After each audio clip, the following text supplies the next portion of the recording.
Hey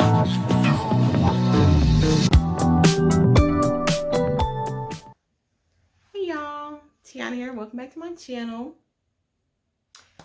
This video is going to be all about how I taught my 2-year-old son how to read.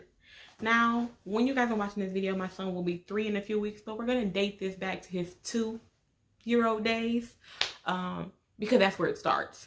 So, like, comment, subscribe, all that fun stuff down below. And let's go ahead and get to the video. So, step 1, I recommend watching interactive kids content. So, not the Coco Melons. Not the Coco Melons. Not the Baby Shark. They can watch that at their grandparents' house when they ain't got nothing going on over there anyways. No. Julian is not here watching Coco Melon, and he is not here watching Baby Shark. Does he watch it with his grandparents? Absolutely. And he loves it, but he's not watching it here.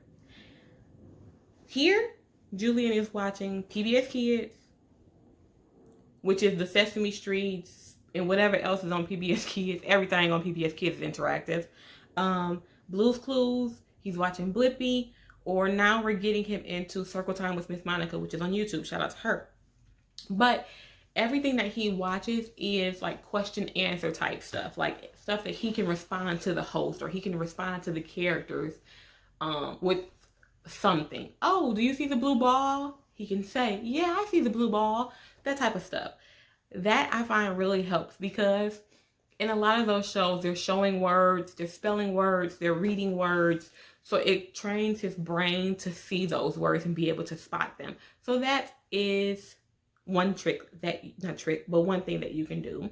Another thing that you can do is to show flashcards with words on them. And I don't have his flashcards right now because they're in his room and he's asleep and I'm not going in there, but I'll pop up. They'll pop up. So, for example, he has some color flashcards and the card itself will have a red crayon on it or whatever. And the word red is written beneath it. So it's connecting to him, oh, this is the word red, this is the color red. Or elephant, like it'll be a picture of an elephant on the card and then the word elephant underneath it, for example. And it's connecting to him as well, like, oh, this is elephant. So even if he knows his letters, but he can't spell the word, if that makes sense. Like he can't say red is R-E-D, but when he reads it, he knows that it's red because he's trained his mind and he's seen the word so much. So I think that is really important as well. Get flashcards or books that have like single pictures on each page, like some books do, that have the picture of the item and the word as well. So whenever they see the picture, they're seeing the word in their mind. Number 3 is sight words. Sight words, sight words, sight words. You can have sight word cards, or there are a lot of YouTube videos that I like to show Julian where it's like sight word videos. So you can literally just click on the video and it'll say the word like 4 times. And it expects the kid to be repeating it, and it's just like fun images because there are a few words that he's learned from that type of thing as well. So I recommend sight word videos. If you want to use sight word cards, that's fine, but I do recommend the videos. And when I say sight word cards, I'm talking about the one that's just the word, not the one with the word with the picture. The ones that are just the word. If those are better for your child, obviously use that. But the videos that I find on YouTube of just sight words, he really enjoys those videos. He actually does remember the words when he sees them. The 4th thing I recommend is a dry erase board. Now, what I like to do with our board is I write his name and he'll read it. Like he knows his name when he sees it. The colors that he knows by heart, like red, blue, green, yellow, brown. If he sees those written, he'll know what color it is. He'll be able to say, oh, that's red, mommy. He can read the word colors because he's seen the word colors so many times. Like he knows cat, dog, happy, sad, mad, that kind of stuff. I have video footage of him saying happy, sad, mad, and some other stuff. I'll insert a little clip. Y'all know I try not to make him my focus on my channel. So y'all not gonna see all of the video, but y'all can see a little bit of something.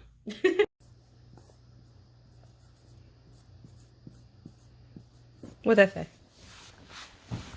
Happy. Good job.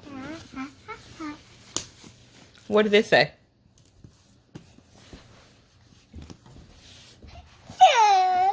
Good job.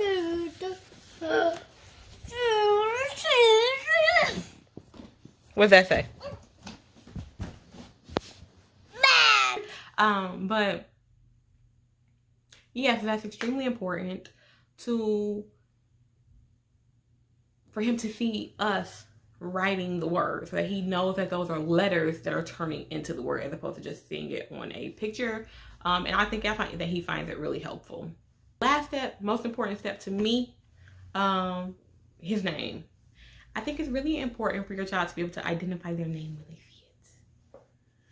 Just because you call them Puka, that's what I call him, he has to know that that's not his name. It doesn't matter how cute you think the nickname is. Your child needs to know that that's not their name and that they have a real name. So one thing that we do is we make sure his name is always posted somewhere in his room.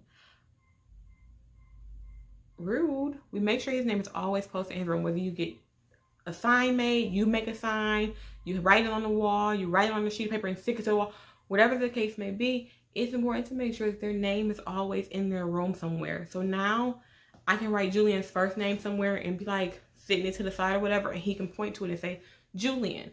I can write his middle name somewhere, he can point to it and know that that's his middle name because he's seen it so much and he's identifying the letters as his name.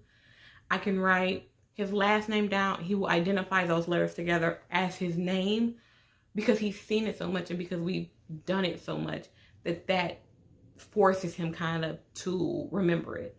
So the overall theme of this, and the thing that's really most important, repetition. Repetition, repetition, repetition, repetition. Do it over and over and over and over again until they have it without pressure. I'm not saying pressure them into knowing it. Don't pressure.